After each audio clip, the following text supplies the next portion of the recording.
ಮುಖ್ಯಮಂತ್ರಿ ಸಿದ್ದರಾಮಯ್ಯನವರನ್ನು ಅವರ ಸೈದ್ಧಾಂತಿಕ ಹಿನ್ನೆಲೆಯನ್ನು ನಿರ್ಧಾರಗಳನ್ನು ತುಂಬ ಟೀಕೆ ಮಾಡ್ತೀರಿ, ವ್ಯಂಗ್ಯ ಮಾಡ್ತೀರಿ. ಬಟ್ ಒಂದು ದೊಡ್ಡ ಉಪಕಾರ ಮಾಡಲಿಲ್ವಾ ಸಿದ್ದರಾಮಯ್ಯನವರು ಇದೊಂದು SIT ರಚನೆ? ನನಗೆ ಖಂಡಿತವಾಗಿಯೂ ಬಹಳ ಸ್ವಚ್ಛ ಆಗೋಂಗಾಗ್ಲಿಲ್ವಾ? ಅಬ್ಸಲ್ಯೂಟ್ಲಿ ಹೌದು. ಅವರು SITಯ ಘೋಷಣೆ ಮಾಡಿದಾಗ ನಾನು ಧನ್ಯವಾದವನ್ನು ಸಮರ್ಪಿಸಿದ್ದೀನಿ. ನಂದು ವಿಡಿಯೋಗಳಿವೆ, ನಾನು ಅದನ್ನು ಹೇಳಿದ್ದೀನಿ. ಸಿದ್ದರಾಮಯ್ಯನವರಿಗೆ ಧನ್ಯವಾದಗಳು. ಯಾಕೆ ಅಂತಂದ್ರೆ ಸೌಜನ್ಯ ಪರವಾದ ಹೋರಾಟಗಾರರು ಯಾರಿದ್ದಾರಲ್ಲ, ಅವ್ರು ನಿಜವಾಗ್ಲೂ ಸೌಜನ್ಯ ಪರವಾದ ಹೋರಾಟಗಾರರಲ್ಲ.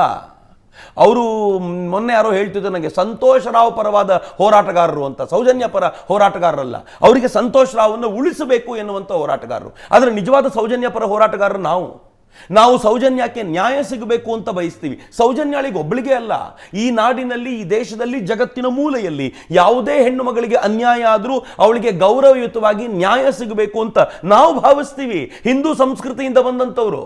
ಅಂಥದ್ರಲ್ಲಿ SIT ರಚನೆ ಆದಾಗ ಅತ್ಯಂತ ಪ್ರೀತಿಯಿಂದ ಅದನ್ನು ಸ್ವೀಕಾರ ಮಾಡಿದವರು ನಾವು. ಇನ್ಫ್ಯಾಕ್ಟ್ ಇವರೆಲ್ಲರೂ ಯಾರನ್ನ ಬ್ಲೇಮ್ ಮಾಡ್ತಾರಲ್ಲ, ವೀರೇಂದ್ರ ಹೆಗಡೆ ಇವರು SIT ಮೇಲೆ ನಮ್ಗೆ ನಂಬಿಕೆ ಇಲ್ಲ ಅಂತ ಈ ಹೋರಾಟಗಾರರು ಹೇಳಿದಾಗ ಪತ್ರ ಬರೆದು ಇದನ್ನು ದಯವಿಟ್ಟು CBI ಕೊಡಿ ಅಂತ ಹೇಳಿದವರೇ ವೀರೇಂದ್ರ ಹೆಗಡೆ ಅವರು.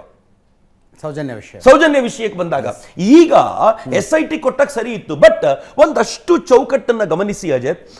ಮುಂಚಿನ ದಿನ ನೀವುಗಳೇ ರಿಪೋರ್ಟ್ ಮಾಡಿದ್ದೀರಾ, ಅದರಲ್ಲಿ ಸಿದ್ದರಾಮಯ್ಯವರು ಹೇಳ್ತಾರೆ ನನಗೆ ಯಾರ ಒತ್ತಡವೂ ಇಲ್ಲ, ಇದನ್ನು ಕೊಡಬೇಕೋ ಬೇಡವೋ ಅಂತ ನಾವು ನಿರ್ಧಾರ ಮಾಡ್ತೀವಿ, ನಾವು ಹೆಚ್ಚು ಕಡಿಮೆ ಕೊಡೋದಿಲ್ಲ ಅನ್ನೋ ತರ ಮಾತನಾಡಿದವರು. ಇದಿದೆ ಅಂದ್ರೆ ಕರ್ಕೊಂಡು ಕೊಟ್ಟಿಗೆ ಕಟ್ಟು ಅನ್ನೋದಕ್ಕಾಗತ್ತಾ ಅಂತ ಕೇಳಿದ್ರು. ಎರಡನೇ ದಿನವೇ SIT ರಚನೆ ಆಯ್ತು.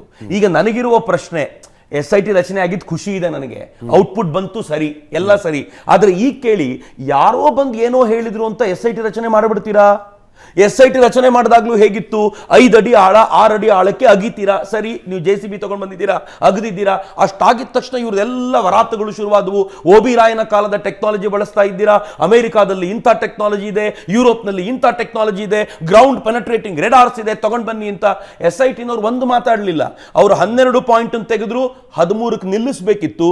ಆದರೆ 13ನ್ನ ಡ್ರಾಪ್ ಮಾಡಿ 14, 15, 16, 17 ಪಾಯಿಂಟಿಗೆ ಹೋದ್ರು. 13ಕ್ಕೋಸ್ಕರ ಇವರೆಲ್ಲರೂ ಹೇಳಿದಂತೆ ಗ್ರೌಂಡ್ ಪೆನೆಟ್ರೇಟಿಂಗ್ ರೆಡಾರ್ನ ತೆಗೆದುಕೊಂಡು ಬಂದ್ರು, ನೀರು ಸಿಗುವವರೆಗೂ ಅಗದ್ರು.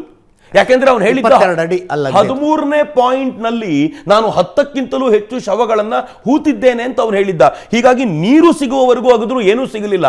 ಅಲ್ಲಿಗಾದ್ರೂ ನಿಲ್ಲಿಸಬೇಕಿತ್ತು ಇಮಿಡಿಯೇಟ್ ಆಗಿ ಅವನನ್ನು ವಶಕ್ಕೆ ತೆಗೆದುಕೊಳ್ಬೇಕಾಗಿತ್ತು. ಯಾವಾಗ ವಶಕ್ಕೆ ತೆಗೆದುಕೊಂಡಿರೋದು? ಇಡೀ ಸಮಾಜ ತಿರುಗಿ ಬಿದ್ದಾಗ, ಹಳ್ಳಿಯಲ್ಲಿ, ಊರಲ್ಲಿ ಇವತ್ತು ತಿರುಗಿ ಬಿದ್ದಾಗ ಈಗ ವಶಕ್ಕೆ ತೆಗೆದುಕೊಳ್ಳೋದಾ? ನನಗೆ ಅನುಮಾನ ಬರ್ತಿರೋದಲ್ಲಿ. ಅನುಮಾನ ಯಾಕೆ ಬರ್ತಿದೆ ಅಂತಂದ್ರೆ, ಇಡೀ SIT ಯಾರದ್ದೋ ಪ್ರಭಾವಕ್ಕೆ ಒಳಗಾಗಿದೆಯಾ? ನಾನು ಹೇಳೋದಲ್ಲ. ನಾನು ಹೇಳಿದ್ರೆ ವ್ಯಂಗ್ಯ ಅಂತ ಕರಿಬಹುದು, ನಾನು ಹೇಳಿದ್ರೆ ಆರೋಪ ಅಂತ ಕರಿಬಹುದು.